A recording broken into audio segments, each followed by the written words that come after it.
Oi, pessoal! Hoje nós estamos aqui com mais um episódio do Pode Revelar e nós estamos com a Anaí, a presidente da Ordem de Melquisedeque, uma das mulheres mais virtuosas que eu tive o prazer de conhecer na minha vida, e a gente vai ter um bate-papo com muito conhecimento, mas conhecimento prático que você pode aplicar na sua vida. Seja bem-vinda, Anaí. Obrigada, Stephanie. Para mim é um prazer estar aqui e dividir um pouco de toda a vivência que eu tive ao longo dos meus 52 anos nesse planeta aqui. Para mim é uma oportunidade única sempre de discorrer sobre aquilo que vivenciamos, acreditamos e promovemos. Eu queria começar o podcast hoje com o ensinamento que eu tive com ela, que eu levo para a minha vida. E se você levar para a sua, eu tenho certeza que você vai mudar muita coisa na sua vida também. A gente tem muito hábito de falar que um dos maiores sofrimentos da humanidade é os relacionamentos. E de fato é, né? Tanto o relacionamento de pai com mãe, quanto de casal. Mas por que a gente às vezes tem tanta dificuldade dentro de um relacionamento? Porque a gente tem dificuldade na comunicação, de como se expressar. E uma vez ela falou para mim assim: quando a gente consegue enobrecer as virtudes de uma pessoa, as não virtudes dela tendem a diminuir e ela vai se tornando as virtudes dela. Nisso, a sua comunicação com qualquer ser humano e o seu relacionamento com todo melhora. E de fato isso melhora, porque hoje quando a gente começa a ver a comunicação das pessoas, como é que as pessoas se comunicam, né? Geralmente você acha fácil lidar com uma porrada, com uma humilhação, mas às vezes é difícil a gente aprender a receber um elogio, a gente fica sem graça, porque ninguém nunca exalta as nossas qualidades. A Anaí, ela já faz 20 anos, né, Anaí, que está na Escola de Conhecimento. Sim. E durante todo esse tempo foi uma jornada. Sim, uma jornada bem grande. E como que para você foi a descoberta dessa comunicação? Porque desde que eu conheço ela, a comunicação dela sempre é muito boa e é sempre muito cativante. Se você conversar com ela hoje, você vai achar que você conhece ela a vida inteira e você vai querer já morar com ela. Mas fala um pouquinho pra gente da sua jornada desses 20 anos. Então, eu acredito que por uma parte a gente vem pronto e a outra parte a gente vai sendo lapidado ao longo das nossas experiências na nossa caminhada. Eu sou casada há 31 anos, tenho 3 filhos e, para mim, voltar ao meu passado de quando eu tinha 2 anos até hoje é como viver tudo ao mesmo tempo. E, ao mesmo tempo, eu vivo o dia de hoje, eu consigo separar uma coisa de outra. Talvez por isso seja tão fácil para mim esse entendimento da comunicação, mas é um caminho árduo. Mas a gente observa como a vida acontece, porque é observando a vida que a gente vê onde o caos se faz e a dificuldade do ser humano na interpretação daquilo que é falado e de como é. E dentro disso vem todas as crenças limitantes, ao qual nós temos por memória celular e por convívio diário com qualquer pessoa. Eu acho que o primeiro ponto que eu observo muito já é quando os pais engravidam, porque eu falo, os pais engravidam junto. E quando alguém descobre ali que está trazendo ao mundo uma vida, é aquela festa, aquela comemoração, aquele êxtase, muita felicidade. Isso vai passando e vem o chá revelação, e hoje é um evento, né? Porque hoje é mêsversário, hoje já não é mais só o aniversário. E ali você vê o primeiro ponto de estrangulamento, quando o bebê nasce. Quando a pessoa começa a lidar com aquele algo novo, que agora o bebê que estava ali na barriga, que era acariciado, desejado, começa a chorar, ter muita cólica, não deixar os pais dormirem, parece que o amor tende já estar numa balança. Parece que o amor já começa a diminuir. O pai se estressa, a mãe se sobrecarrega, parece que aquele amor já começa a diminuir, a criança começa a crescer, a mãe já percebe que agora ela já tem algo dependente dela ali, existe um ser, e querendo ou não, agora é para sempre. E a criança começa a pegar as coisas e de repente ela abre a mão porque ela está descobrindo algo novo e ela deixa cair.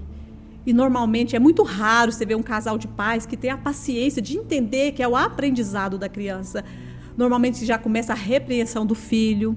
E aí já começam os pontos de estrangulamento. E uma grande dificuldade ao longo da vida é que, às vezes, o pai, por amor mesmo, e na intenção de ajudar, ele suprime um pouco o filho. Porque a gente tem que estar do lado, colocar limites, Mas a gente tem que estar ali para acolher e mostrar. Não falar, eu sou seu pai, eu sou sua mãe. Porque, para mim, quando eu ouço um pai olhar para um filho e falar, cala a boca que eu sou seu pai, eu penso, oi? Quem é o mais velho aqui? Quem já vivenciou mais experiência aqui? O pai. Não seria o pai aquele que teria que compreender o filho para que o filho se sentisse acolhido e, aos poucos, por esse amor com o pai, ele nunca quisesse decepcionar o pai, contrariar o pai, mas a gente não vê isso. Infelizmente, no mundo, a gente não vê isso. E um dos lugares que você vê o quanto os pais tendem a trocar de posição com o filho no ponto de responsabilidade, que eu observo muito, é numa praia. Os pais sentam ali, abrem as suas cervejas, começam a beber e falam, não sai daqui, eu falei, é para você ficar aqui, você vai sumir. Gente, é uma criança de 5 anos, 6 anos, a criança tem noção zero. E o pai ali com 25, 30, 40 anos, ele faz uma troca de lugar com o filho. E ele acha que o filho tem que compreender ele, o filho tem que se responsabilizar e não ao contrário. E quando você faz isso na prática, você começa a mudar e você vê que o resultado é maravilhoso. Você vê que ali você começa a realmente impostar um posto que você escolheu ter de pai e de mãe. E assim você vai convivendo e você vai criando e isso vai. E isso vai em tudo que é relacionamento. Relacionamento de namoro, por exemplo. Tem uma programação muito linda em relacionamento de casais, que eu falo assim que se o ser humano parasse e analisasse, porque é algo que a gente vê que o ser humano tem muito preguiça de pensar, preguiça de analisar, ele quer tudo pronto. Dentro de um relacionamento é muito interessante quando há um rompimento. Porque quando há o rompimento, todos os seres humanos, eu me incluo, nós somos programados. Quando há um rompimento, a de nos lembrarmos somente das coisas boas, e isso vai nos trazendo uma dor, um sofrimento absurdo. E o mais interessante é que quando estamos juntos, somos programados a focar somente na não-virtude e as não-virtudes desaparecem. E talvez daí venha o estrangulamento de um relacionamento. E eu falo, faça o teste, não acredite em mim. Se você tem problema com alguém, faça o teste. Comece a valorizar todas as virtudes dessa pessoa. E você vai observar que aos poucos as não-virtudes vão desaparecendo. Porque o ser humano, ele tem um desejo latente de ser amado e uma carência muito grande. Então, quando ele encontra alguém que, de fato, começa a compreendê-lo, num primeiro momento, talvez ele vai ficar assim. Porque ele nem acredita que é possível. É. Ele não tem isso dentro dele, ele tem o desejo, mas ele ainda não conviveu com isso, né? Mas quando ele experimenta aquilo e, aos poucos, ele vê que é real, jamais ele quer se decepcionar o outro. E, aos poucos, ele vai compreendendo a si e vendo que ele também é alguém muito especial para ele mesmo. E se ele começa a se respeitar e começa a compreender o ser humano que ele é e a grandeza que ele tem, independente das não-virtudes, porque todos os seres humanos são falhos, mas somos virtuosos. Aos poucos ele vai se tornando naquilo pelo qual de fato ele foi constituído aqui. E isso é lindo demais de ver acontecer. Eu acho mais lindo dessa história porque realmente, no primeiro momento, você acha que você vai ser julgado.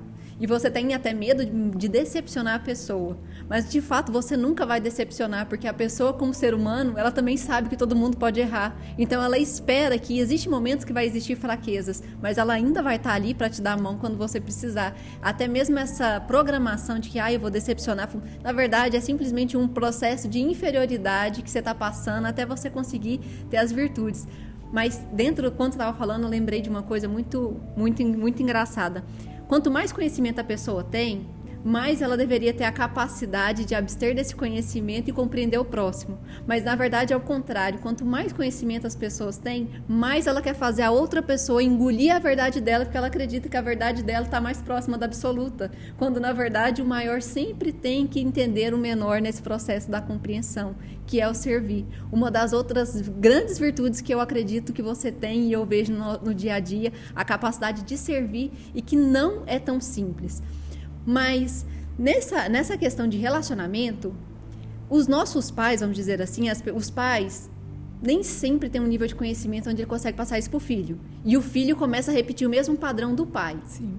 E para que esse padrão seja quebrado, uma das técnicas que são feitas na ordem é o processamento mental, que a gente já viu que ajuda muito quebrar padrões de comportamentos que os filhos tendem a repetir dos pais.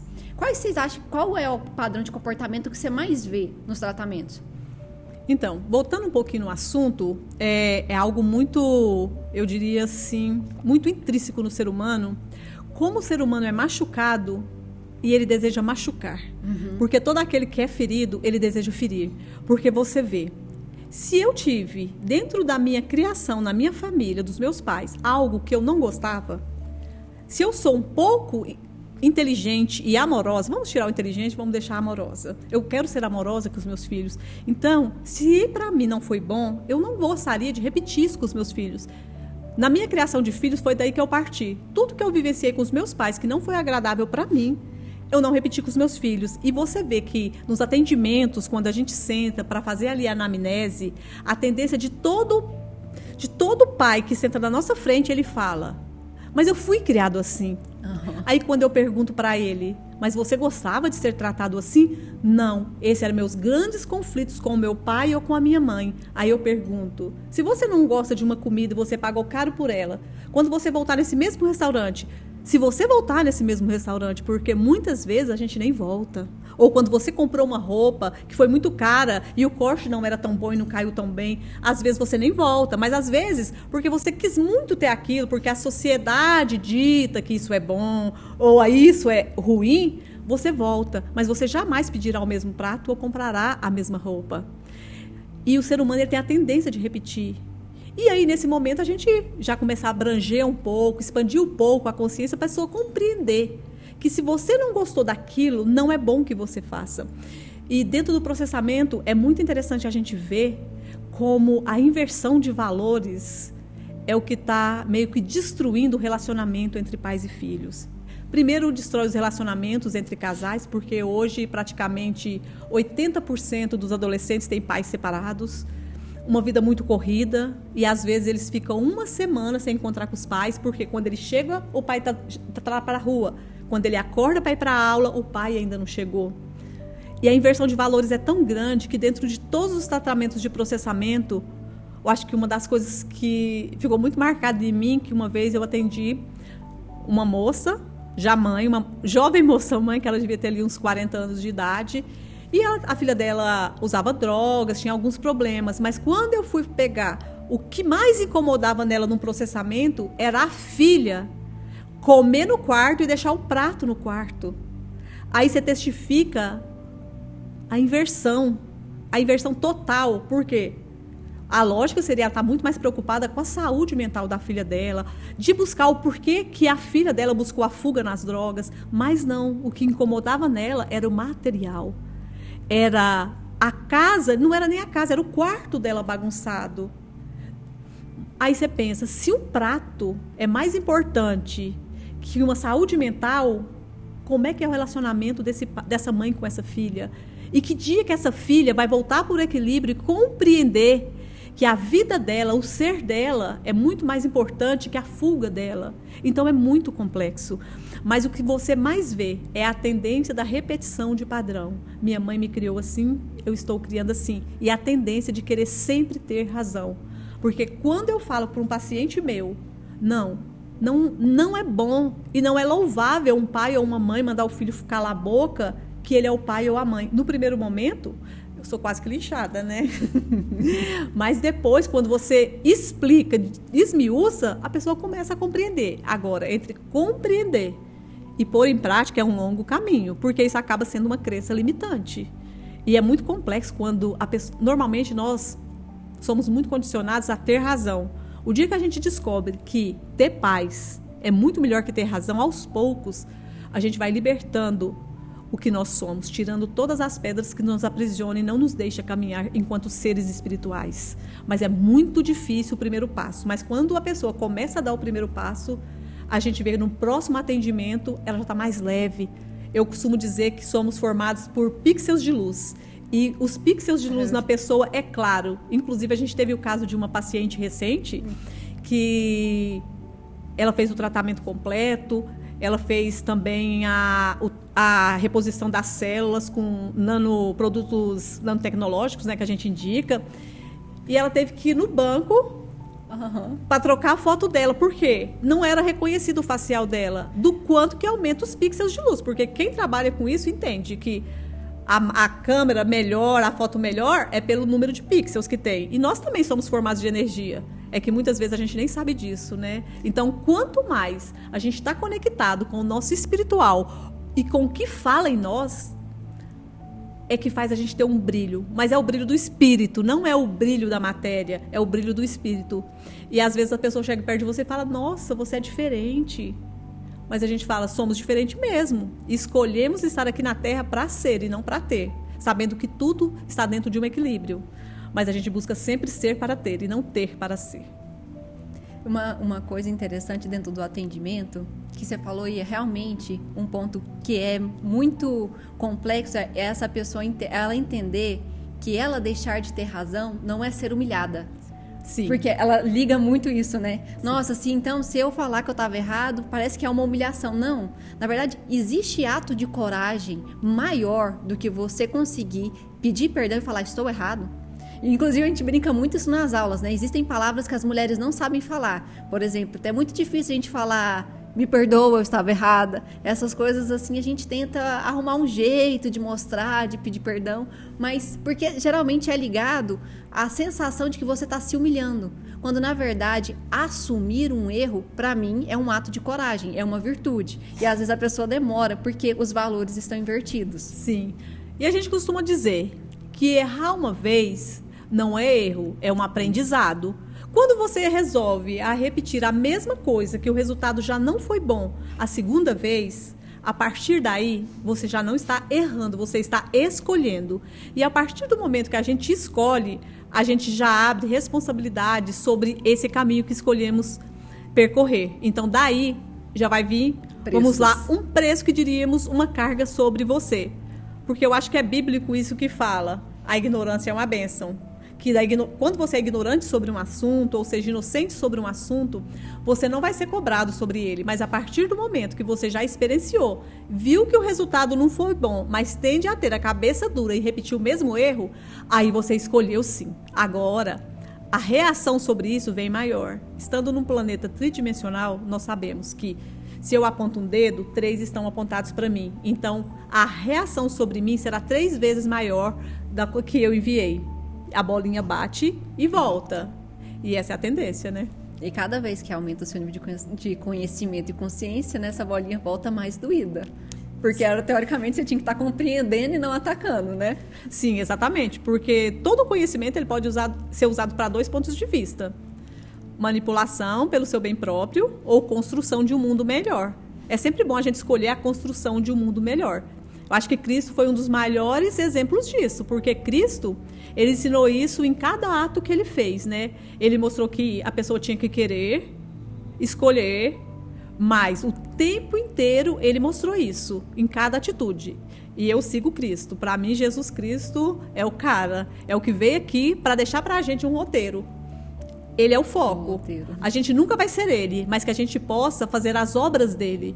Porque ele deixou um único mandamento. Cristo nunca foi cristão, ele nunca teve igreja. Cristo era a própria igreja, porque onde ele estava, ali se fazia o milagre. Então, ele era a própria igreja.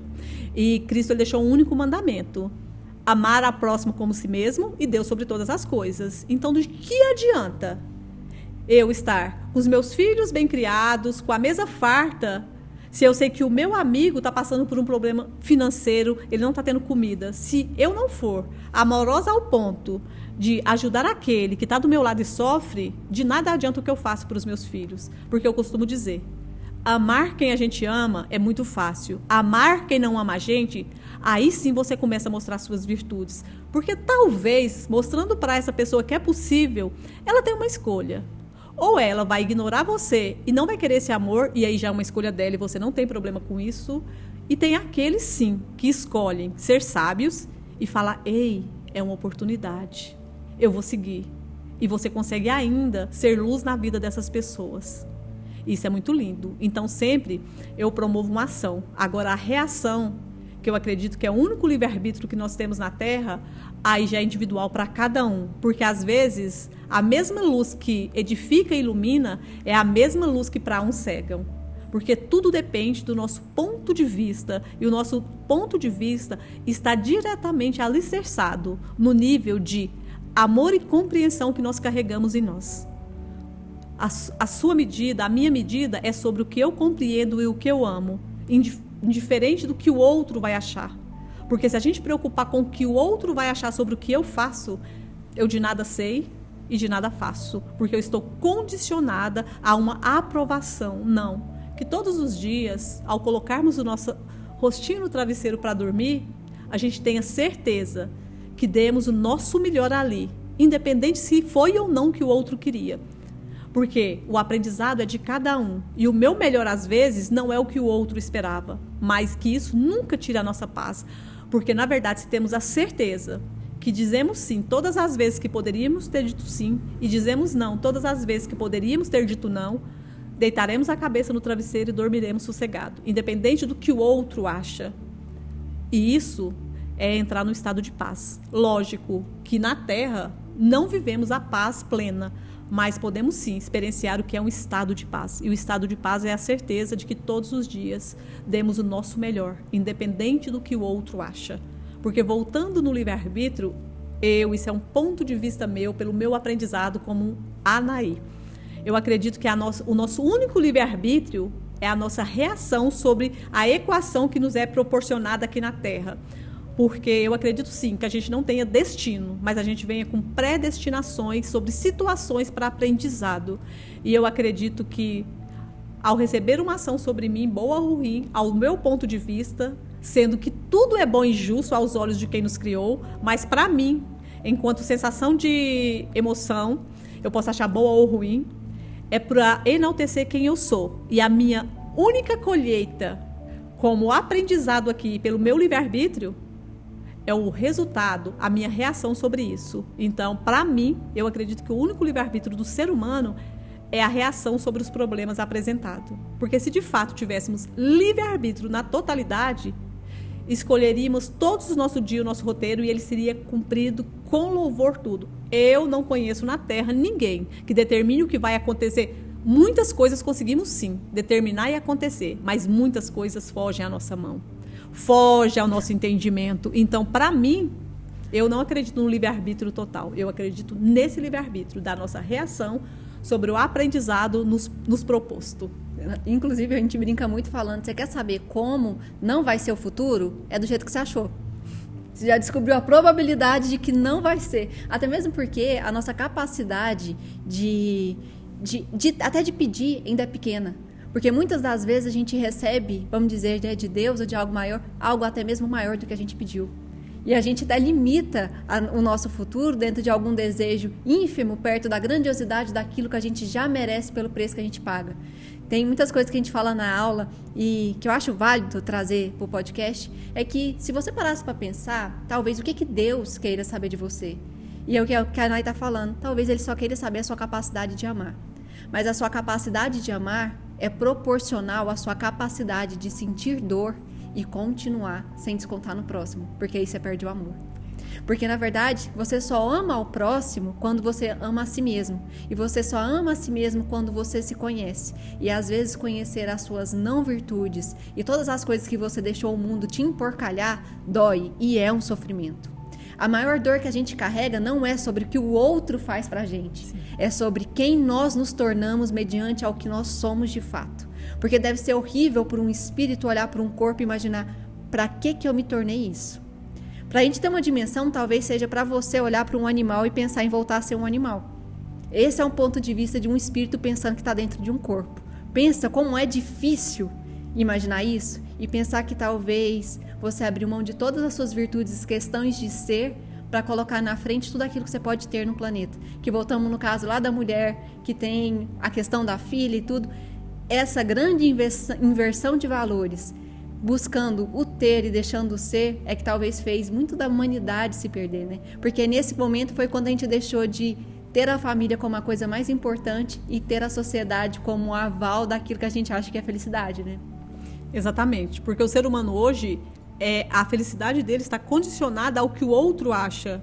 E enquanto você deixa a sua vida na mão do outro, ou seja, você dá autoridade para o outro sobre a sua vida, você nem vive. Você é simplesmente um fantoche do sistema. Você sobrevive, né? Sobrevive, sobre uma vivência. Um dia, quem sabe, né?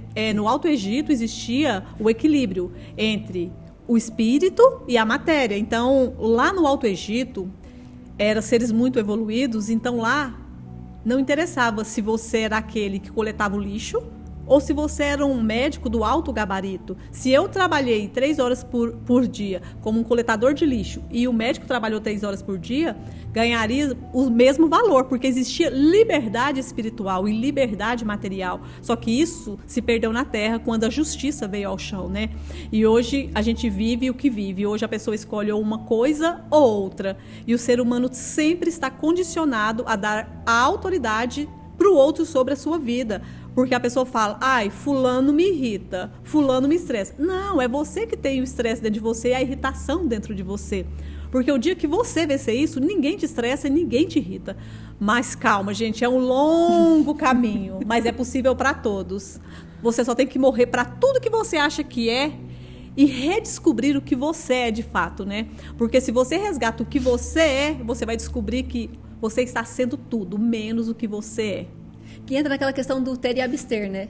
Na verdade, a gente, no primeiro momento, ninguém gosta de abster porque acredita que é essa personalidade. E, de fato, você não é sua personalidade, mas você acredita fielmente que você é e se agarra e se defende com todas as razões. Ah, eu sou depressivo, ah, eu sou ansioso, ah, eu sou impaciente. Você acredita naquilo. Mas depois que você abstém de querer ser a sua personalidade, você vai descobrir a liberdade de ser um ser espiritual. E aí, esse você absteve para ter 2 vezes. E somente quem é livre entende o que é paz. Enquanto você ainda acredita que é a personalidade, você ainda vai estar sobre uma verdade de um ponto de vista tridimensional. E é muito longe daquilo que você pode vivenciar como um ser espiritual. Exatamente. Sabemos que é uma longa jornada. E o mais interessante, um dos lugares que a gente mais vê o quanto o ser humano, desde que ele nasce, ele é condicionado primeiro pelos pais, depois pela escola, por tudo que tem aqui nesse planeta, aí é quando chega a faculdade, né? Na universidade, aos poucos, o ser humano ele vai percebendo que até ali ele foi muito condicionado a tudo.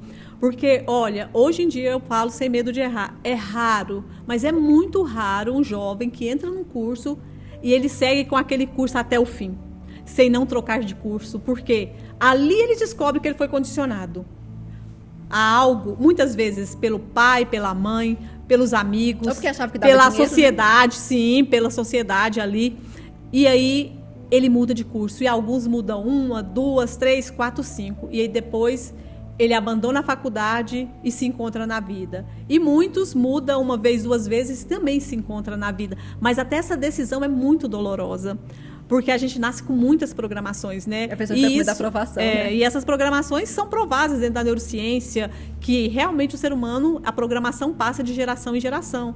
Na própria Bíblia fala disso, onde ele diz ali, maldições hereditárias. E é disso que a gente está falando, dessas programações que passa de pai para filho, de filho para neto, e vai passando, e de repente você está com um monte de programação ali que você nem sabe de onde vem. E é nesse momento que você começa a descobrir que você nem sabe quem você é, porque aquilo que você gostava ontem, hoje você não gosta mais, aquilo que você amava, hoje já não tem mais graça, a comida já não é mais boa, e a gente pensa, nossa, quando eu era criança, essa comida era tão boa, será que mudou o sabor? Será que mudou a comida? Não, é que é tanta coisa nessa vida nossa, tanta programação, que a gente já não é mais aquela criança, a gente já não tem mais aquela inocência.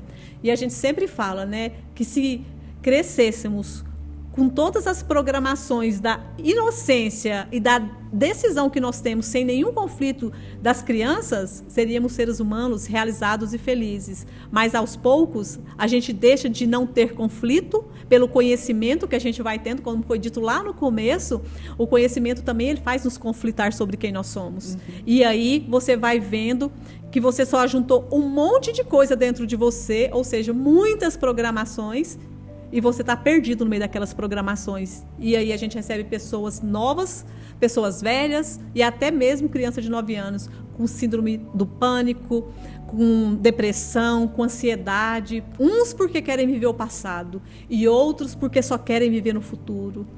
E você vê que a saúde mental está muito complicada nesse planeta. Hoje a saúde mental está dando show na saúde física, né? Acaba materializando no corpo. Mas hoje, se você fizer uma enquete, você vai ver que a maioria das doenças ali do ser humano que mais incomoda é a nível mental. Porque é muito interessante como aqui a gente tende a tratar do nosso corpo, cuidar. Dá uma febre, é um aviso que tem alguma coisa errada. A primeira coisa, médico. Agora, quando você sente uma tristeza que você não sabe de onde vem, uma dor profunda, um desânimo, uma indecisão de não saber para onde eu vou, o que eu faço da minha vida, isso é a sua mente, a gente chama de febre mental. É aquilo que você é falando, ei, ainda tem chance. Mas não fomos condicionados nem educados para compreender acima do que é a matéria. E muitas vezes acaba chegando em clínica psiquiátrica. E muitos casos aí que você vê uma família inteira destruída, sofrendo, simplesmente por quê? Porque é o que Cristo dizia, por falta de conhecimento. Porque já está no físico, mas é a nível mental. E infelizmente aqui não temos nenhum aparelho para medir a mente. Mas conseguimos diagnosticar e pelo menos devolver um pouco do que é essa pessoa para ela, né? Um alívio, né? Um suspiro. É porque dificilmente você vai procurar alguma terapia ou um psicólogo, ou até mesmo um processamento, se antes você já não está nessa febre mental, já não está num estado onde você não está suportando. Sendo que no seu corpo, todos os dias você come, todos os dias você toma banho, todos os dias você limpa o seu corpo, mas a sua mente você não higieniza. Você vai negligenciando. Todos os dias você escuta desaforo, todos os dias você fala mal de você mesmo, todos os dias você escuta músicas que te programam para que você passe por níveis de sofrimento, até que chega num ponto que você vai ficando com pânico, que você vai ficando com ansiedade, que você vai ficando com depressão, e aí já virou tantas situações que você já não sabe mais de onde que veio. Aonde é que tudo isso aconteceu? Porque você ainda não entendeu que, na verdade, é a somatória de todos esses quadros de imagem te trazendo um resultado de uma vez no seu corpo. Então, você tem, às vezes, uma crise. Então, você fica, seu coração parece que vai disparar. Parece que não, dispara, parece que você vai morrer. Você fica com medo de morrer a todo momento. Você começa a sentir uma tristeza muito profunda. E você tenta lembrar do que é. Nossa, será que foi um momento tal? Será que foi um momento Y? Na verdade, são todos os momentos vivos em você, de uma única vez, te trazendo uma descarga. Que é, às vezes, o seu espírito falando, ei, calma, você não é só isso. Existe algo aí dentro, existe algo maior que consegue superamudar todos esses processos. Mas aí a pessoa vai ter que ter o primeiro passo e a primeira virtude, que é a humildade. E isso é uma coisa muito interessante. Ninguém recebe um dom para usar em si mesmo. Jesus, ele era uma pessoa que curava várias pessoas, sim, mas era um homem de dores. Por que ele não se curava? Todos os dons que nós recebemos é para usar em prol da humanidade. E às vezes, quando a gente está passando os nossos piores momentos, vai ser uma pessoa que vai nos ajudar.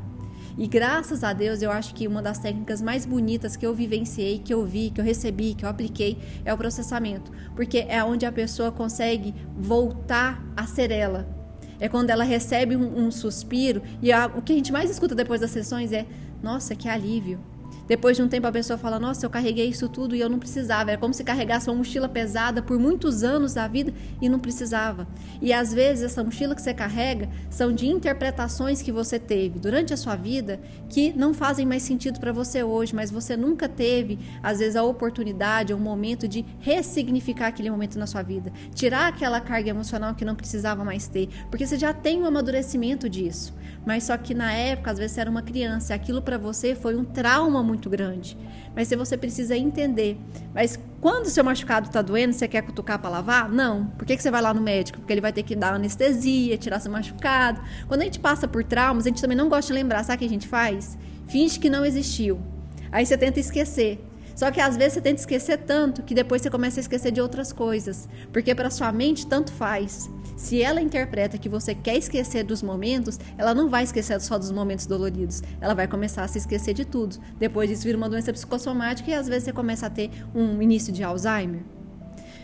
Mas quando a gente consegue voltar nessas imagens e ressignificando, tirando as cargas emocionais, você vai ver que não vai existir mais tantos quadros, tantas programações que vão te trazer o resultado. E aí você começa a controlar. Do controle, você vai começar a pegar o amadurecimento dessas imagens e aplicando na sua vida. Então você vai ter o quê? Uma nova conduta.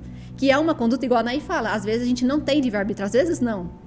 Eu também não acredito que a gente só tem o quê? A escolha sobre a ação que aconteceu na sua vida. Você não escolhe, às vezes, se você vai bater o carro ou não, mas você escolhe se você vai descer do seu carro, perguntar se o motorista está bem e chamar uma ambulância, ou se você vai descer do carro, pegar uma arma e atirar na cara dele. É uma escolha. A batida, às vezes, não foi, mas como você reagiu à batida, é uma escolha sua.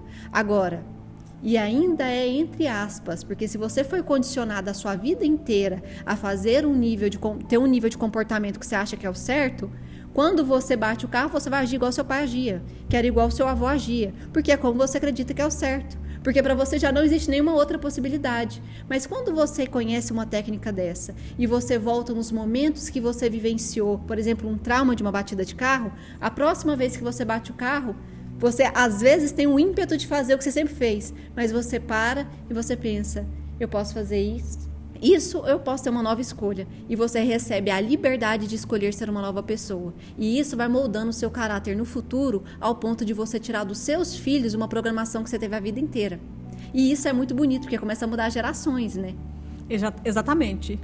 Tem uma frase do Einstein que define muito isso aí, mudar gerações, né? Porque eu acredito que é do Einstein, não me recordo muito certeza se é dele, mas ele fala: tudo aquilo que nós ignoramos não existe para nós. Então, quando a pessoa ignora aquilo, ela nem compreende ainda que é uma programação, né? E a Terra hoje, ela caminha do estado físico para o psíquico. Então, hoje as pessoas começaram a buscar isso a nível mental. E quando a pessoa começa a despertar para isso, é sobre muita dor já. E o copo está muito cheio, né? É o que a gente costuma dizer. Então, muitas vezes, as pessoas, na sua não compreensão do que de fato ocorre, não têm paciência de acolher aquela pessoa. E fala, nossa, mas só falei isso. E a pessoa explodiu. Não, você falou só isso. Mas o copo dessa pessoa estava sendo cheio desde quando ela estava no útero da mãe. Hoje foi simplesmente a última gota que derramou esse copo. Então, o ser humano ele não consegue compreender isso. Porque eu falo, antes de julgarmos uma pessoa ou avaliarmos uma pessoa, a gente tem que conhecer a história de vida dessa pessoa. Porque, às vezes, a história de vida que eu tive foi muito fácil, foi muito linda. Embora eu carregue um aprendizado de um caminho árduo, mas eu tive referência muito boa na minha vida. Eu fui muito bem condicionada antes de eu enfrentar os meus maiores medos, os meus caos. E muita gente não tem essa referência. E o ser humano tende a colocar todo mundo no mesmo balaio e tratar todo mundo igual. E não é assim. Eu tenho 3 filhos. Cada filho meu é de um jeito. Lógico que eu tenho que tratar cada um de um jeito. Não é que você ame mais um que o outro. Não é questão de amar. É questão de compreender que cada ser humano, apesar de vir do mesmo pai e da minha mesma mãe, é individual e único. Às vezes um gosta de uma coisa, o outro de outro.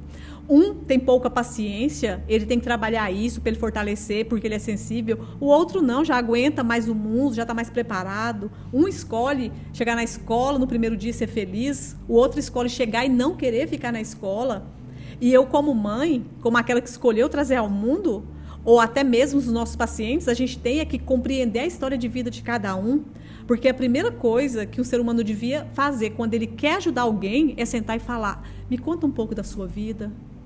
E mesmo que você vê ali que ele teve muita não conduta ou muitas não virtudes, mesmo assim, ampare, acolha, porque a pessoa ela só vai conseguir mudar quando ela quiser mudar. E eu falo, a gente nunca muda por causa de ninguém, ninguém muda, mas o outro pode ser o motor da nossa mudança. Porque quando a gente sente segurança e a gente vê, nossa, ele é assim, e é melhor ser assim, né? Porque eu vejo que ele é mais feliz assim. Eu olho e eu falo, nossa, eu quero ser assim também. Eu quero viver como essa pessoa. E eu sigo o exemplo dessa pessoa. Então, pelo exemplo, você pode transformar vidas.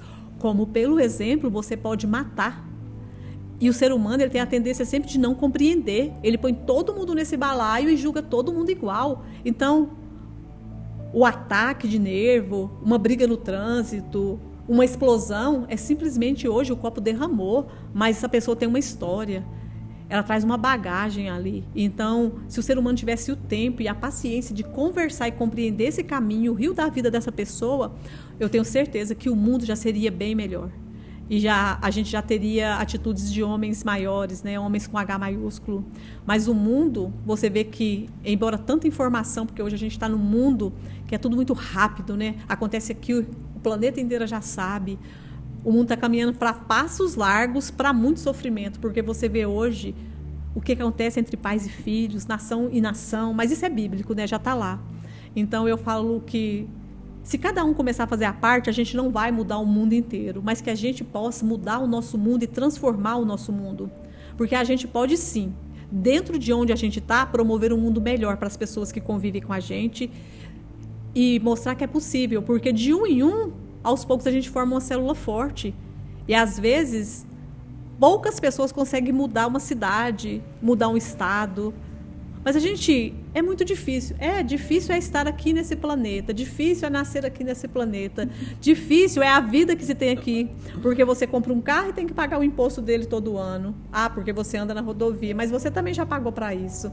Você compra uma casa, tem que pagar imposto. Você paga 27% de imposto de renda para o governo quando você recebe seu salário. E quando você vai no supermercado, 70% é imposto. Então, difícil é viver aqui. Agora, se você consegue amar o seu próximo e começa primeiro por você, porque se você não consegue se compreender e se amar, aí vai ser difícil você ajudar alguém. Eu sempre falo isso. Primeiro, porque normalmente no atendimento a pessoa chega e ela faz um primeiro atendimento e ela fala: nossa, minha mãe tem muitos problemas, minha mãe tem que mudar isso, mudar aquilo, minha filha tem que mudar isso, e vai. E aí eu falo: não, resolva você.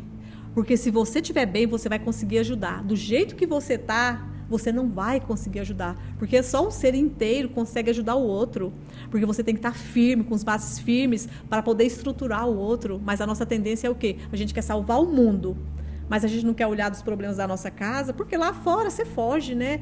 Teve um problema aqui, eu vou para cá. Ai, estressei aqui, vou para casa, não convivo hoje mais. Em casa não, em casa a gente tem que enfrentar todos os monstros.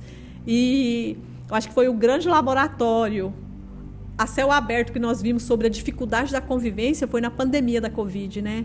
O ser humano separou muito, o ser humano teve muita dificuldade porque as pessoas tinham famílias e nunca tinha convivido. E a gente ouvia todos os dias relatos e mais relatos. Está insuportável ficar na minha casa. Mas por quê? Porque as pessoas, elas não conseguiam conviver com aqueles que diziam amar. Ali a gente viu onde estava o verdadeiro amor do ser humano. E isso mostra, né, meio que o panorama mundial do quanto é complexo e por que da família está tão destruída nesse planeta, né? A pandemia foi uma escola, né, para muitas coisas e quem sabe a gente não vai ter que viver isso de novo para amadurecer mais um pouco. Porque se tem uma coisa na nossa vida que se a gente não vence, não aprende, passa de novo, isso é um fato. E a gente fica repetindo esse ciclo até que gere o amadurecimento e o aprendizado, querendo a gente ou não, né? Ou se não, morre, nasce de novo, mas passar o aprendizado, uma hora a gente tem que passar.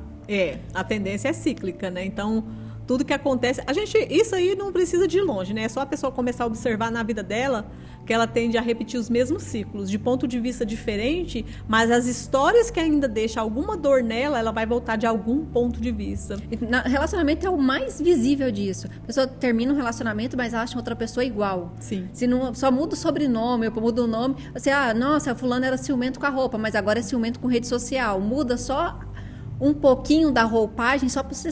Gente, tem um filme, assista, muito bom, chama Advogado do Diabo, que ele se transveste mostrando que o processo só muda para poder ver como é que é a sua reação. E às vezes a gente cai só porque mudou um pouquinho, ou seja, você ainda não criou aquele princípio, aquela verdade forte dentro de você para você passar pelo teste. Então você vai passar de novo.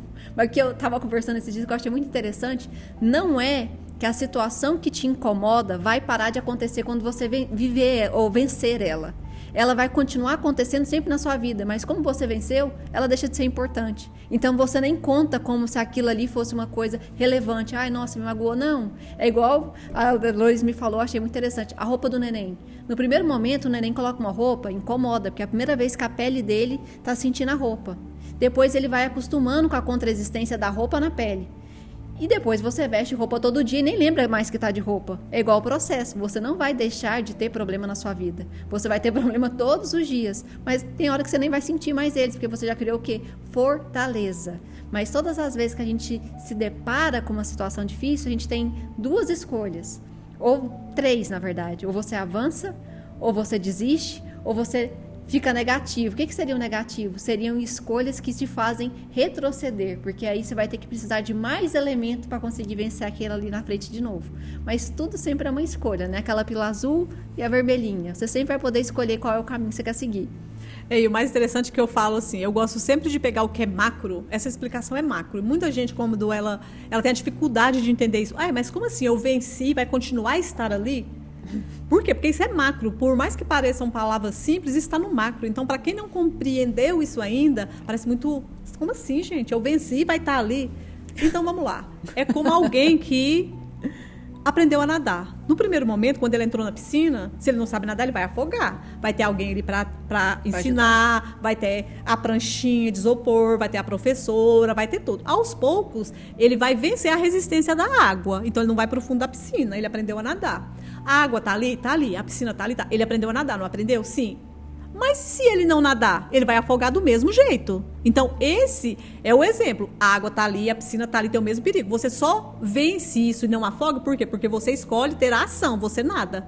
Então, é a mesma coisa. Algo que me incomodava vai acontecer? Vai acontecer a mesma coisa, só que não vai me incomodar, porque eu venci a resistência disso. E é a mesma coisa como nadar, porque eu gosto de trazer sempre para a prática do dia as coisas para as pessoas entenderem. Porque como o ser humano ele foi condicionado a tudo muito ao contrário do que é, então, às vezes, o macro é muito complexo das pessoas entenderem. Um exemplo que eu acho muito clássico, que eu vejo muito em relacionamento, que o relacionamento, às vezes, é as coisas mais complexas, né? Porque são duas pessoas que teve duas criações e que resolvem fazer dar certo. Só que, no primeiro momento, existe um choque. Por exemplo, você vai casar. Talvez no primeiro momento seu marido vai deixar a roupa suja em cima da cama, toalha molhada, a tampa da privada, piriri, pararará, e a mulher vai brigar. Isso é o normal, você vê um monte de meme disso, eu acho isso engraçado. Ela briga e tudo e vira uma discussão dentro do casamento. Depois de um tempo, se ela consegue ter sabedoria de lidar com essa situação, vai passar o tempo, não é que o marido vai deixar de fazer coisa que irrita, mas ela já aprendeu a lidar que, na verdade, as coisas que o seu marido faz que te irritam, não é porque ele fez que te irrita, é porque você já estava irritada e precisava de alguma coisa para poder descontar e achar palpável a sua raiva. E só eu estar falando isso, já tem um monte de mulher que eu sei que vai ficar com raiva, porque é muito difícil você assumir que você, na verdade, está com raiva porque você não consegue controlar o que aconteceu no seu trabalho, você não consegue controlar que às vezes você não conseguiu perder um peso, você não consegue controlar porque você está frustrada, porque você não conseguiu malhar. Aí você passou por tudo isso no seu dia, viu a toalha molhada, aí a culpa foi da toalha molhada. Mas quando você começa a ter um pouquinho de autoconhecimento e de perceber os seus próprios sentimentos, você vai conseguir ver que nem sempre aquilo que você atribui como o grande problema da sua vida, de fato é o problema. Aquilo ali é só o motivo que você está encontrando, a forma que você está encontrando de extravasar o seu problema. Só que a problemática disso é que você sempre bate em quem você ama e quem você sabe que te ama. Porque quem você sabe que não te ama, você não vai bater, porque você sabe que a pessoa vai revidar. E você fica buscando a aprovação daquilo. Um negócio de mãe, pra mim, é ótimo. Todo mundo pode te pedir pra você ajudar a mexer no celular. Você vai ajudar na maior paciência do mundo. Seu tio, sua tia, seu amigo. Quando a sua mãe pede, você fala, mãe, já te expliquei, é assim, assado. Por quê? Porque você sabe que sua mãe te ama o quê? Incondicionalmente. E ela vai continuar te amando incondicionalmente. Mas o outro, você quer a aprovação do outro. Então, você sempre faz por causa da troca, porque você quer barganhar alguma coisa, você trata o outro bem, porque você quer ser amado pelo outro. Pela sua mãe você não precisa, né? Você já é amado. Aí o que você faz? Tem uma reação assim com a sua mãe. Às vezes tem a mesma interpretação com o seu marido, só que isso é um valor invertido. Se você perceber que as pessoas da sua casa é o seu suporte, é o seu alicerce, e todas as vezes que você se sentir irritado com algo, você parar e perceber o sentimento que você tem e tentar encontrar a origem, metade dos seus problemas de relacionamento acaba. Porque você vai ver que você está sendo, às vezes, chata ou chato, desnecessariamente desgastando uma relação que não precisa. Ou seja, quando você percebe isso, você vai ganhando o quê? Inteligência emocional. Seu marido vai continuar fazendo tudo que ele faz porque o homem vai continuar fazendo isso, mas você vai ver que não vai te irritar. Você vai ver que a sua mãe e as pessoas ao seu redor às vezes vai pedir ajuda para você e você não vai se irritar, porque você começou a perceber o que existe dentro de você. E isso é um processo de amadurecimento. Só que você tem que ter humildade para fazer isso, porque eu sei que só de ouvir isso, às vezes já te irrita. É que eu falo, né? Eu falo assim, às vezes não, isso é um fato. De vez em sempre? Você pegar a toalha e colocar no lugar não vai te custar nada. É 1 segundo da sua vida. Mas a carga emocional que você gera por não concordar que o outro não faça como você quer que faça, te adoece. As pessoas se tornam doentes por não aceitar as pessoas serem como elas são. Eu não falo de libertinagem, mas isso é uma coisa básica. E muitas vezes, quando você vai lá, sem falar nada, no maior amor do mundo, com a carinha boa, coloca no lugar, a pessoa vê, talvez chegue uma hora que a pessoa ponha. Ou talvez ela nunca vai pôr, mas talvez essa pessoa levanta todos os dias 6 horas da manhã para trabalhar e trazer o sustento para dentro de casa. É a forma dessa pessoa amar. Qual é o problema de pegar uma toalha e colocar no lugar? Qual é o problema de pegar um chinelo e colocar no lugar? Aí as pessoas tendem a destruir uma casa, não conviver dentro de uma casa, viver só a guerra, simplesmente por 5 minutos do dia que a pessoa gastaria para colocar algo no lugar. Porque se a pessoa deixou em cima da cama, é porque para ela não é um incômodo. Mas quem se sente incomodado se sente no direito de crucificar a liberdade do outro. E o mais interessante é que o que a pessoa cobra é exatamente o que ela está fazendo. Em outra vertente, mas é a mesma coisa, né? É a mesma coisa. Por quê? Porque ela não quer que o outro tenha a liberdade de ser como ele é, mas ela quer ter a liberdade que seja como ela quer. Ou ele também, gente, vice-versa. Não é só homem ou só mulher. Relacionamento de 2 homens também, de amizade, isso inclui tudo. Então, a nossa tendência é querer que seja do nosso jeito. E a gente fala que o outro desrespeita. Mas, na verdade, a gente já desrespeita. O outro, sobre ele quer que o outro de outro ponto de vista. Por quê? Por que eu acho que pôr a toalha na cama é errado e eu quero que ponha no lugar? E ele pode achar que é certo, para ele não incomoda. Só que a nossa tendência é crucificar o outro exatamente por aquilo que a gente está julgando. É uma troca. E você está fazendo a mesma coisa e falando, nossa, a pessoa é assim. Mas você está fazendo a mesma coisa quando você fala, nossa, a pessoa é assim. Porque para o outro pode ser uma ofensa você brigar exatamente por causa disso. Exatamente. Porque ele está aguentando, às vezes, muito mais coisa. Exatamente. E para ele, nossa, por causa disso. Então, sempre é assim. Exatamente. Né? É um filho que, às vezes, hoje não quer comer a comida no horário do almoço, ele quer comer daqui meia hora, porque ele não está com fome. E a tendência é, não, esse é o horário do almoço, você vai sentar e comer. Já começa a gerar um processo na criança que mais tarde ou vai vir uma bulimia, ou vai vir um ganho de peso excessivo, uma compulsão alimentar, que vai ter que ser tratada. Sendo que só por quê? Porque tem que ser na hora que tem que ser. Lógico, você tem coisas que você tem que seguir, tem horário para seguir? Tem, mas não custa ser maleável, não custa compreender para a pessoa se sentir amada e sentir que é bom também ter dias, ter normas, ter horário, tudo. Porque não é impondo. Eu não acredito na imposição, eu acredito na construção. E eu falo isso pelo que eu vivi. Eu falo que filho não tem manual, mas eu falo assim, mas eu acredito sim na construção, porque a construção faz pessoas fortes e educadas e pessoas com responsabilidade. E imposição gera pessoas suprimidas, com medo e indecisas. E hoje, se você fizer uma pesquisa aí com os nossos jovens, você vai ver o quantos jovens são indecisos, o quanto o medo impera. A pandemia foi assim, escrachar do medo que as pessoas tinham. Porque lógico que foi algo muito diferente, foi, mas assim, não tinha que chegar naquele nível de medo das pessoas dentro da própria casa, era pânico, né? A gente vê que o nível de processo mental e doença mental quase que triplicou durante a pandemia. Por quê? Porque o ser humano, ele já vive esse medo, né? E é pelo medo que ele é manipulado. Então, é muito complexo. Então, se você consegue formar uma pessoa forte, lógico, ela vai ter medo, ela vai passar por todos os processos emocionais que o ser humano passa, mas ela vai lidar com isso de uma forma mais tranquila. Ela vai ver que é possível vencer e ela não vai ficar presa nesse ciclo, nesse loop, né, do medo, de não conseguir. Tanto que você, às vezes, conversa com uma pessoa, ela fala, tenho medo de decepcionar meus pais, tenho medo de não ser uma profissional maravilhosa. E acaba que, às vezes, o medo não deixa a mesma pessoa ser quem ela é, né? Isso também, dentro do processamento, é muito tratado. E a gente vê resultados, assim, maravilhosos. Tem uma coisa que você fala e eu acho que é válido pontuar aqui, tanto para ajudar pais e filhos, e até mesmo você que, às vezes, passou por essa situação, só de você ouvir essa conversa, só de você se identificar com algumas coisas, já são travas que são tiradas de você, que você começa a perceber que são gatilhos que foram colocados, foram programações que você aceitou, mas que você não precisa assumir isso pro resto da sua vida. Você falava muito que não dar responsabilidades para a criança é uma coisa importante, porque toda responsabilidade é ancorada à liberdade. Então, quando você coloca responsabilidades demais sobre uma criança e um adolescente, automaticamente ela quer ter um nível de liberdade muito grande. E o pai quer podar a liberdade. E isso faz com que ela se torne o quê? Um revoltado. Isso gera uma rebeldia, porque ela vai querer viver a liberdade, sim, porque a cobrança da responsabilidade já existe, né? Sim. É porque eu acredito assim, a criança tem que sim ter responsabilidades, mas responsabilidade de cada fase da sua existência. Compatível, né? Hoje a tendência das pessoas é já vestir uma criança de 2 anos como um adulto, é já falar que é lindo o namoradinho na escola, só que daqui a pouco a criança vai começar a entrar na fase adolescente.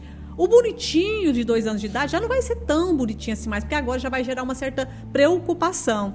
É como tem hoje crianças de 8 anos. Eu não falo de pessoas que têm uma condição social difícil e que os filhos têm sim que ajudar nos afazeres de casa. Mas eu falo de pessoas que têm uma condição social boa, que não há necessidade de o filho ter uma responsabilidade de lavar a louça todo dia ao invés de estar estudando. Eu acho que o estudo é primordial.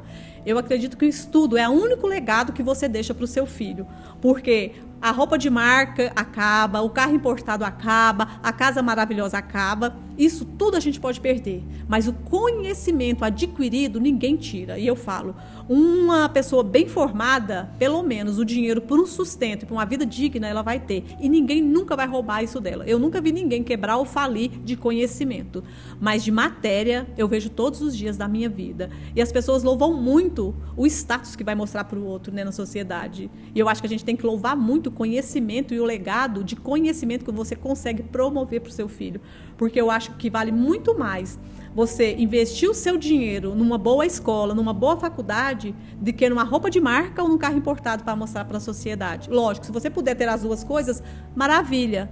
Mas isso é uma realidade muito baixa no nosso país, muito baixa. Então, as pessoas louvam tudo muito ao contrário, né? E eu falo dessa irresponsabilidade dentro da faixa etária de cada um, porque hoje você vê crianças de 13 anos namorando como adultos, ela nem entendeu ainda qual é a vivência dela, o que ela quer da vida, e você vê essas mesmas maturidade emocional para lidar crianças, porque eu falo, 13 anos hoje é uma criança, porque aos 16 elas já estão frustradas e decepcionadas, e elas começam a falar que homem não presta, que relacionamento não presta. Por que vem a frustração? Porque ela nem se conhecia, ela nem compreendia quem ela era, porque eu costumo dizer que ser adulto é muito diferente de ser maduro. E as pessoas confundem muito isso, porque hoje as crianças, elas já nascem adultas. A criança, com você der um celular, rapidinho ela consegue entrar, mexer e achar alguma coisa interessante. Então, hoje eu falo, o chip já está novo, a programação está nova, as crianças já são adultas, mas maturidade a gente só adquire ao longo da nossa existência. Com experiência. E isso é provado cientificamente. Não adianta ninguém achar que não é assim. Vai pegar estudos do mais profundo que você vai compreender. Maturidade só vem pela experiência vivida. Então, não adianta pensar que o seu filho de 10 anos vai chegar na academia e pegar 100 quilos de peso. Ele vai lesionar ele inteiro. E assim é na vida. E existem muitos pais que, como uma forma de punição, impõe regras. A mãe ou o pai está lá deitado, descansando no final de semana e fala para o filho, você vai ter que lavar, arrumar a casa, fazer isso, fazer aquilo. E como uma forma de dar responsabilidade, porque acha que se não der essa responsabilidade, o filho vai se tornar um vagabundo lá na frente.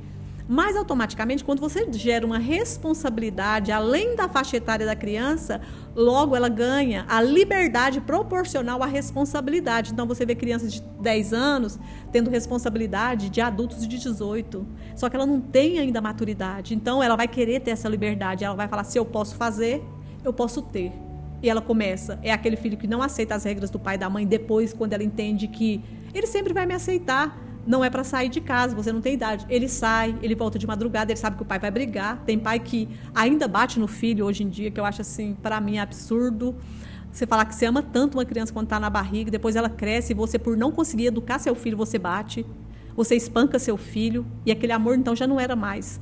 Porque aqui entra um negócio que eu observo muito na vida, que é muito importante, dentro de atendimento e dentro da vida, porque eu sou uma pessoa que eu adoro conviver com o mundo e eu adoro entender onde é que acontece a vida, é ali que a gente conhece o ser humano, porque eu falo, sente com o filho de uma pessoa separado do pai e da mãe por 10 minutos que você conhece essa pessoa. Porque o filho, ele sempre fala sobre o pai, aquilo que tem no coração dele, por tudo que ele vivencia. E o ser humano, o que acontece é que ele tende a mudar essa responsabilidade e depois ele cobra essa responsabilidade que ele mesmo promoveu para o filho dele. E aí já começa o caos lá da adolescência, e aí começam as guerras, e às vezes essas guerras não acabam nunca. E isso é muito complexo. E toda a repressão que você coloca numa infância, sem uma explicação, sem uma conversa, porque é muito o que você falava assim, né? Não cala a boca que eu sou seu pai, isso também não pode porque eu não quero. Exatamente. E esse eu não posso, você não pode comer doce porque eu não quero, ou porque você não tem idade, lá na frente vira uma compulsão alimentar. E uma coisa que você fala, e eu realmente acredito que é muito assim, tudo aquilo que você tenta reprimir, proibir o seu filho, lá na frente vira alguma coisa sem equilíbrio. Então, hoje, o doce que você proíbe, sem ter uma explicação ou sem dosar, lá na frente, às vezes, é a droga que ele usa. Porque ele quer ter a sensação de que ele pode tudo. Ele quer ter a sensação da liberdade que ele foi tirado, né? Aquilo que foi proibido lá era o doce. Hoje, o doce não é mais proibido. Então, hoje, às vezes, para muitas famílias, a droga é proibida. Devia ser para todas, né? Mas tudo bem, cada um tem as suas escolhas e as consequências. Então, ele quer aquilo que é proibido, né? E eu falo que é muito interessante porque você vê, às vezes, muita mãe, o filho tá chorando, tá ali, passando alguma coisa, às vezes até tá dando uma birra, mas às vezes é uma forma de chamar atenção. E a mãe grita, a mãe briga, a mãe cala sua boca, para de chorar e tal, tal, tal. Mas o mais interessante é que uma mágica acontece. Porque nesse momento a mãe está brigando, porque ela não tem tempo, porque o filho não compreende, o filho não é educado. Mas acontece uma mágica com essas mães ou com esses pais que eu falo assim, nossa, devia colocar uma câmera e mostrar. Acontece uma mágica se esse telefone dessa pessoa toca. E do outro lado tem um amigo ou uma amiga chorando ao telefone falando, hoje eu tive um dia difícil, descobri que meu marido me traiu, ou minha empresa está no vermelho. Sabe o que acontece nesse momento? Ela não manda a amiga dela calar a boca, nem o amigo. Isso é interessantíssimo. Sabe o que ela... amiga, quer vir aqui? Quer que eu vou aí? Não, não, calma. A gente vai conversar, isso vai se resolver. Ei, é muito complexo. Acho sim que você tem que acolher o amigo, mas você tem que acolher ainda mais seu filho. Que você é responsável, você escolheu trazer ele para o mundo e ele escolheu também ser seu filho. Mas aí você vê que já não é a falta de tempo, é a falta de percepção do ser humano sobre aquilo que ele vive, sobre o que é família, sobre o que é afeto. Porque onde você vê o amigo ser mais importante que o filho, você vê que está tudo invertido. Não tem como falar que não está invertido isso aqui. E eu falo, nunca acredite em nada que eu falo. Observe na vida e teste. Porque eu falo, eu também não acredito. Eu acho que tudo que vem pra gente como conhecimento tem que ser testado. Quando você testa na sua vida e vê que o resultado é bom, aí se torna uma verdade sua. E eu falo, o ser humano hoje ele não tem verdades. Porque hoje ele acredita nisso, amanhã ele acredita naquilo. Tanto que ovo, uma época, fazia mal e matava, hoje ovo é o melhor alimento. Isso é só para provar que isso é real, sobre todos os pontos de vista. Não é só na educação, não é só no emocional.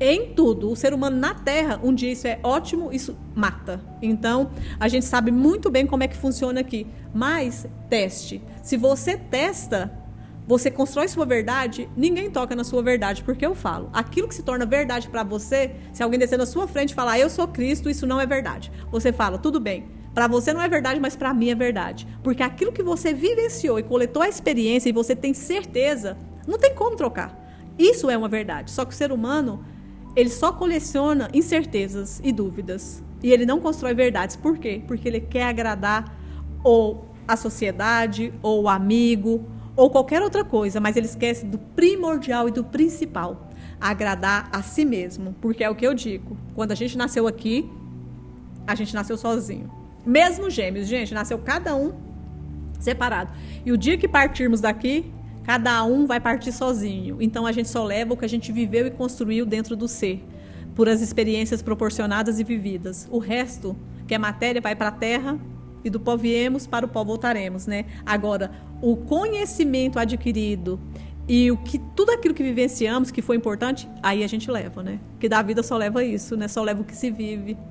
Que a gente foi. E a gente tem aquela frase assim, né? Maravilhosa, que aqui na Terra é falado e quando você vai para a profundidade dela, só o amor vale a pena. Então, realmente, aqui na Terra, o nosso caminhar e o nosso propósito máximo é chegar, sim, no amor ágape, no amor universal. Isso que eu acredito. Acho que essa frase finaliza nosso podcast de hoje. Somente o amor vale a pena. É nisso que nós acreditamos. Nós não queremos saber de onde você veio. Mas nós queremos saber, talvez, para onde você vai. Porque talvez para onde você vai, nós também vamos. E essa caminhada, ela se torna mais única, mais especial e mais, até mesmo, tolerável, quando a gente caminha com pessoas fortes, com princípios e valores eternos. Então, convidamos você para entrar no nosso site, conhecer um pouquinho de quem nós somos, porque talvez a sua jornada seja junto conosco. E boa noite, Anaí, obrigada. Boa noite, eu faço das suas palavras a minha e eu falo, nunca é tarde para dar o primeiro passo. Talvez a sua felicidade ou o seu reencontro com aquilo que você sabe que você está ali, na próxima machadada, a bandeja de ouro. E muitas vezes é na última machadada, porque é quando já estamos cansados, oprimidos e descrentes da vida, é que está ali aquilo que a gente busca. Porque se a gente olhar um panorama mundial e a história bíblica, e sempre as pessoas passarem por grandes provações para chegar naquilo que de fato movia o seu coração. E é nisso que nós acreditamos. Então, se você ainda tem um ponto de esperança de você e sente que ainda não é o que você queria, que não é isso que você é, não desista. Por nós ou sem nós, ou em qualquer lugar, mas continue. Porque a gente não nasceu nesse planeta por acaso e a gente não caminha aqui por acaso. E se eu pudesse deixar uma palavra para você, seria exatamente que só o amor é capaz de te levar para onde você quer chegar. Sem amor aqui na Terra, a gente não chega a lugar nenhum. É um eterno looping, uma espiral de sofrimento e mais sofrimento. Obrigada, Stephanie. Para mim foi uma oportunidade única e uma honra estar aqui e dividir um pouco daquilo que você é e que eu sou, porque a gente aqui ensina e aprende o tempo inteiro. E esse é o propósito maior do convívio, né? Muito obrigada. E obrigada a cada um de vocês que, de alguma forma, em algum momento, recebeu aqui as nossas palavras.